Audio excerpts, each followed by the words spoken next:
I want to show you a little something that I've got here for you as we get underway. This is a children's book that I had growing up and that I now have for our kids. It's called The True Story of the Three Little Pigs. Anybody familiar with this particular story? I'm not going to read the whole thing for you here, but I want to read the first page for you because it'll give you an idea of the gist of what this book is all about. First page says that everybody knows the story of the three little pigs, or at least they think they do. But I'll let you in on a little secret. Nobody knows the real story because nobody has ever heard my side of the story. As the book goes on, what you get is the classic children's story of the three little pigs told from the perspective of the big bad wolf. In this version, he is in fact the hero of the story. The pigs are the villains. He is a helpless victim in the tale, and they are the antagonists. It's told from a completely different vantage point than what we are accustomed to, and it makes for a fun little twist on a familiar story.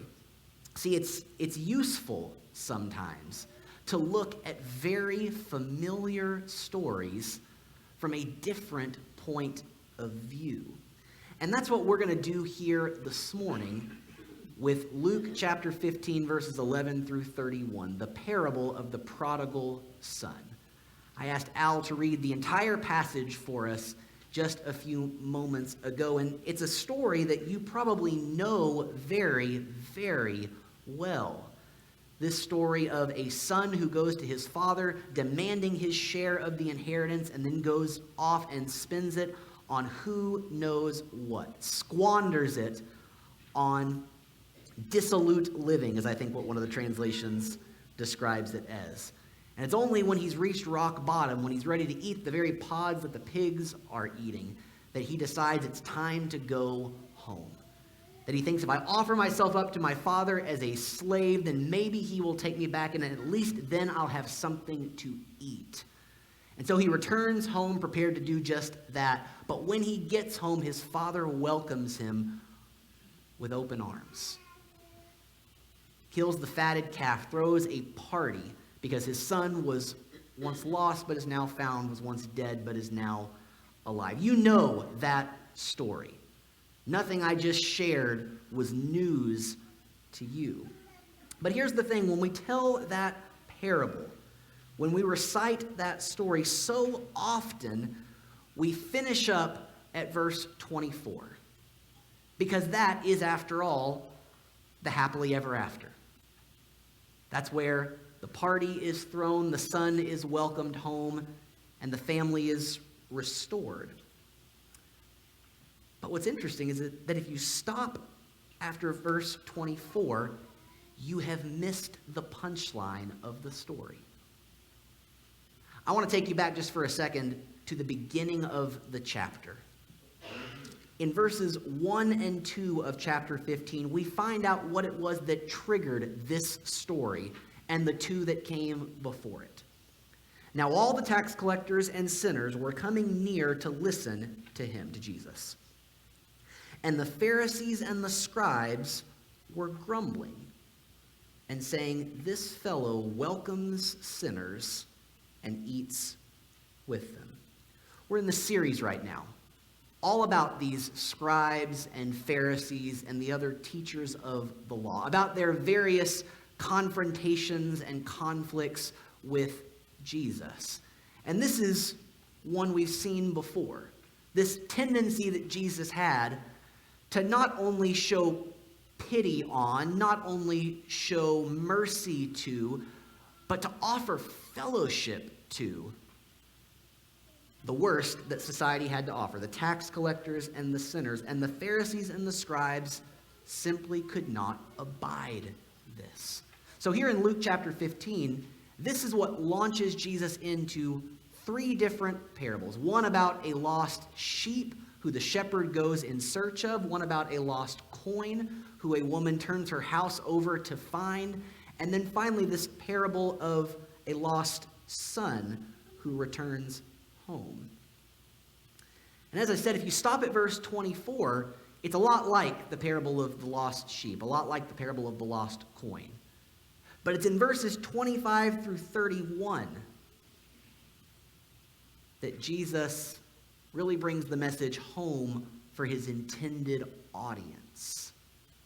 Because this elder son, the one who's not so thrilled to see his brother come back home, the one who does not rejoice that the lost son has been found, it's this elder son who is representative of the scribes and the Pharisees and the teachers of the law. And so what I want to do here with them in mind, with the elder son in mind, is I want to give my own little recounting of the familiar parable. Because while we're used to hearing it from the perspective of the prodigal, I want to tell it from the vantage point of the elder son. And then we'll get into what his father had to teach him. Because I think by spending our time focusing on that elder son, Jesus had something to say to the scribes and the Pharisees. And he may even have a word for us today. So let's hear it from his perspective. There was a man who had 2 sons. The elder obeyed his father, worked hard, and was a dutiful son in all things. When his younger brother demanded his share of the inheritance and left home, it was left to the elder son to pick up the pieces of his father's broken heart. Day after day he rose with the sun to ensure that his father's house was well tended. Day after day he went to bed weary from the toil. His was a life marked by diligence and devotion and duty, and he was admired and respected by all who entered the house for the way that he honored his father. He wondered sometimes where his brother had gone, what had become of him, whether he was alive or dead. But in truth, he had enough concerns of his own, so that before long, he rarely thought much about the black sheep of the family. He focused on himself, on his work, and on his father. That was enough. Then one day, he approached the house and he heard music and dancing. He called one of the servants and asked what was going on. The servant replied, "Your brother's come and your father's killed the fatted calf because he's got him back safe and sound." Well, then he became angry and refused to go in. His father came out and began to plead with him. But he answered his father, "Listen, for all these years I have been working like a slave for you, and I've never disobeyed your command. Yet you've never given me even a young goat so that I might celebrate with my friends. But when this son of yours came back, who's devoured your assets with prostitutes, you killed the fatted calf for him." Then the father said to him, "Son, you're always with me. All that is mine is yours." But we had to celebrate and rejoice, because this brother of yours was dead and has come to life. He was lost and has been found. It's funny. We don't think too much about the elder son. We don't give as much focus to him. And yet there's so much that we have to learn from him. From his response when his brother, his father's son, comes back home. From his jealousy, from his fear, from his dismay. So, with the first few verses well remembered, let's focus on verses 25 through 32.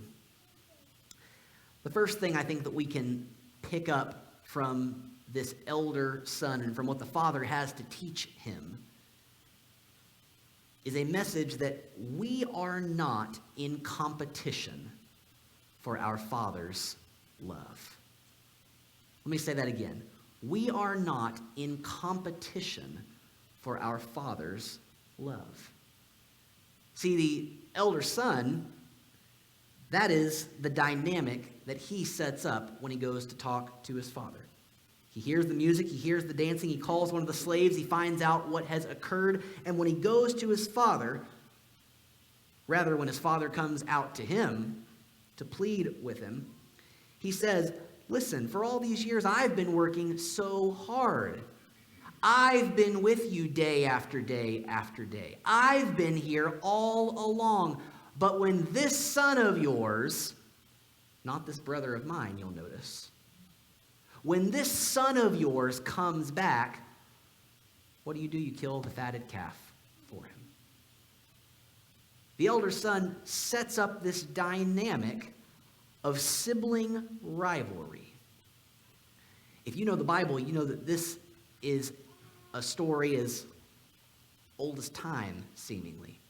You go back to the book of Genesis, and you'll read about Joseph and his brothers. You'll read about Jacob and Esau, or you can go all the way back to those first brothers, Cain and Abel. And time again, you will see brother set against brother, sibling set against sibling. You'll see this narrative, this dynamic, where there is tension between the two, if not outright hostility. And that's what the elder son sees here. I have done this. My brother has done this. I am the good son. He is the bad son. But when he says this to his father, it's so interesting. His father refuses to play into that narrative. His father refuses to compare the two. He says, son, you're always with me. Everything I have is yours.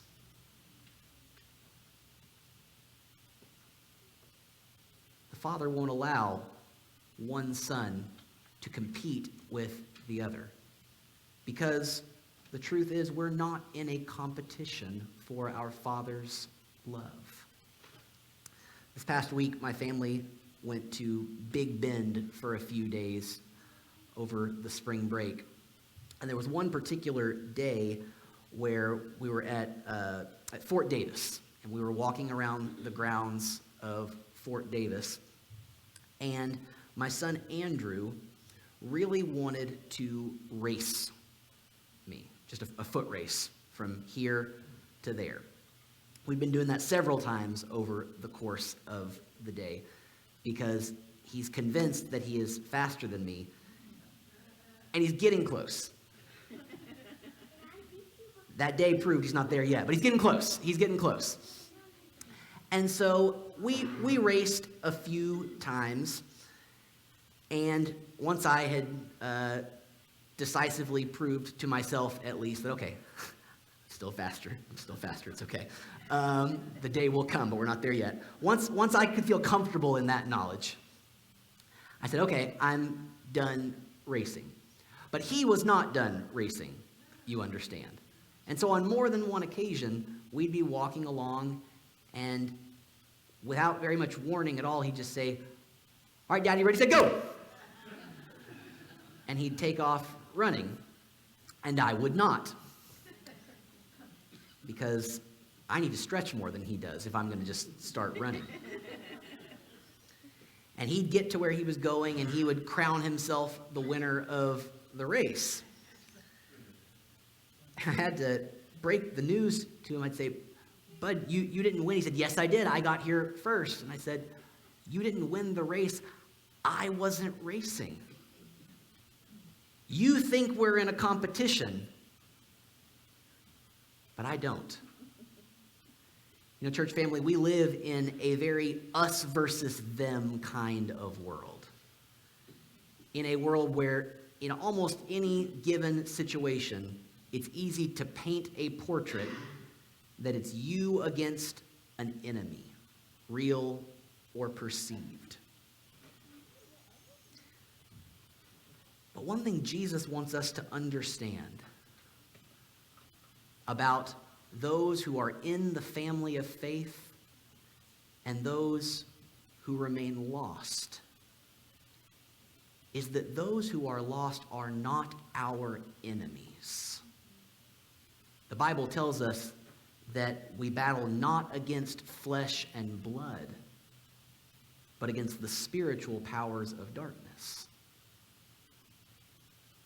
Those who do not yet know Christ are not enemies to be defeated. They're lost children who we pray will find their way home. For those who have known the Lord for many years, it can be easy to see enemies where they do not exist, to see opposition where it does not exist. But we are not in a competition for our Father's love. It's the first thing that we can find from this elder son, from what he has to say. And here's the second. That salvation is an occasion for celebration, not condemnation. Again, salvation is an occasion for celebration, not condemnation. See, big brother, when his younger sibling gets home, he is not ready to welcome him with open arms the way that dear old dad is. He's not ready to say, let bygones be bygones. He's not ready to forgive. That much is crystal clear. He said, all these years I've been working like a slave, but when this son of yours came back, who has devoured your property with prostitutes, that, by the way, is a detail that we don't know if it's true or not, but we don't know where he learned that. This is an invention of his own mind. When this son of yours who's devoured your property with prostitutes comes back, for him you kill the fatted calf. The elder son is not ready to accept his younger brother back until he's proven himself. He wants to see some penance from his brother. He wants to see some atonement for what has happened in the past. He's not ready to focus on the present, much less the future. He's too focused on what has happened. And he says, until my brother can make up for what he's done, I want no part of him. His attitude reminds me a little bit of when Mark Cuban bought the Dallas Mavericks a while back. He just sold the team. And so with that in mind, I've been thinking about when he initially purchased the team. And he's told a story before about when he did so, the Mavericks were arguably the worst franchise in the National Basketball Association. It was hard to get fans to show up to the games. They were a last-place team. They had been for a while. There wasn't much hope that things were ever going to get any better. And so Cuban, full of youth, full of zeal, when he came into the offices, he got on the phone and started cold calling former season ticket holders. Folks who had once gone to lots of Mavericks games but had let their tickets expire. They still had the number on file, so he started cold calling these people, inviting them to come back for a Mavericks game, saying, I'm the new owner of the team. I'd love for you to come and join us for what we're trying to build here. And he says that he got some opposition now and then from folks who said, well, I used to really like the team, but I don't know if you've seen the standings. Things aren't going very well lately, so we've been too bad for too long. I'm not interested. And Cuban's sales pitch to these season ticket holders was, you need to understand, folks, I know where things have been, but we're under new management now. There's a new guy in charge, and things are about to be much different. When somebody comes to faith in Jesus, when somebody does what this prodigal son did and comes running home to the Father, It's easy for those who have known the Lord for a long time to look askance, to regard such people with suspicion, if not outright condemnation.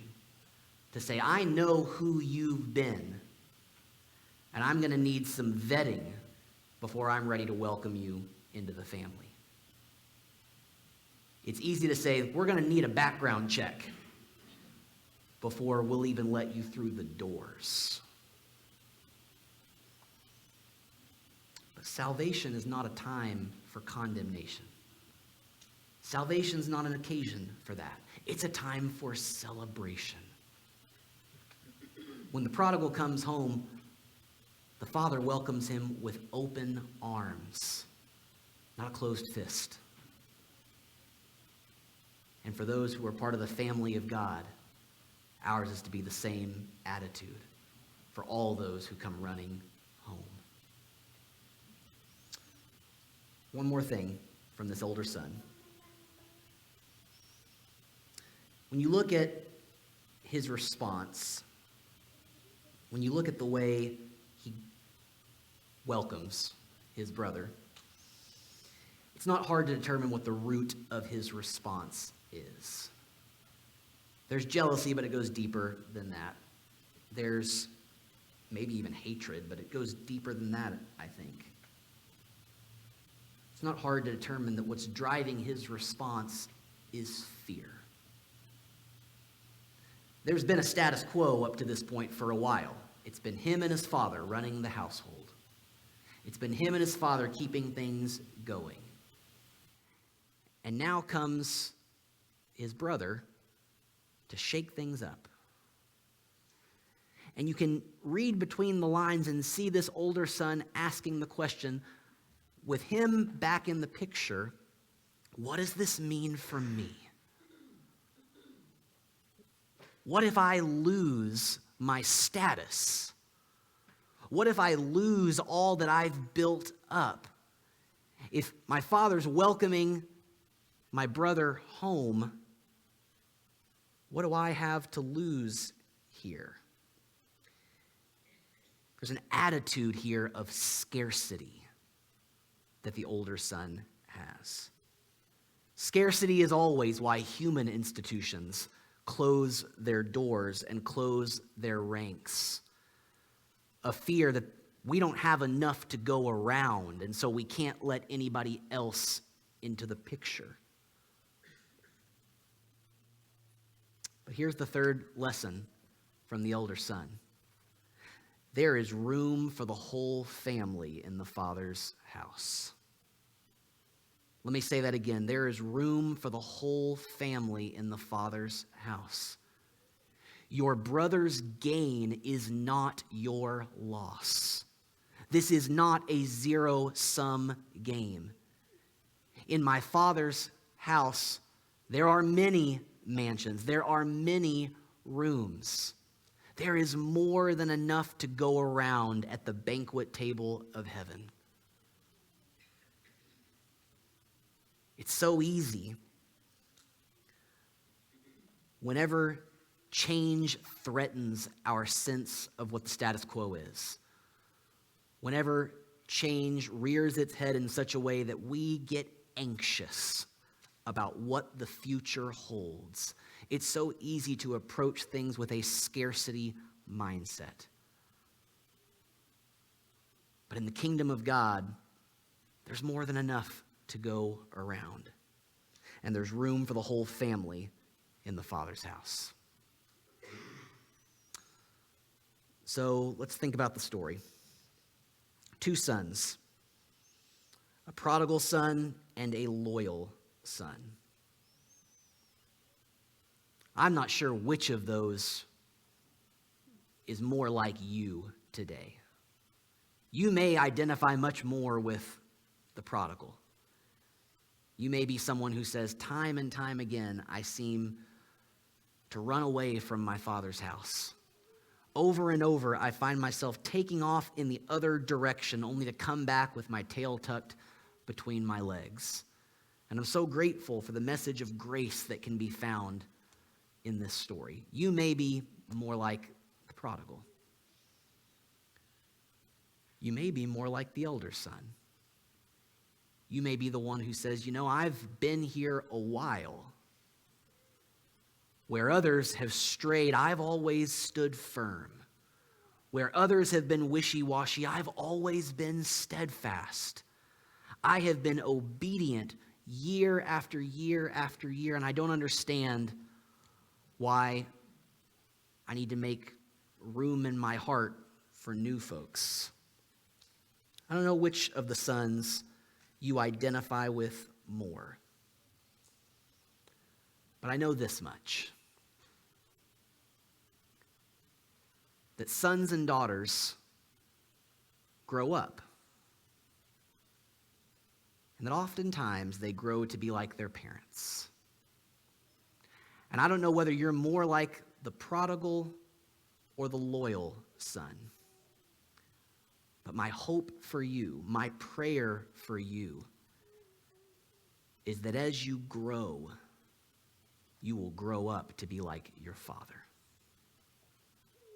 That with a heart full of mercy, you will welcome the lost with open arms.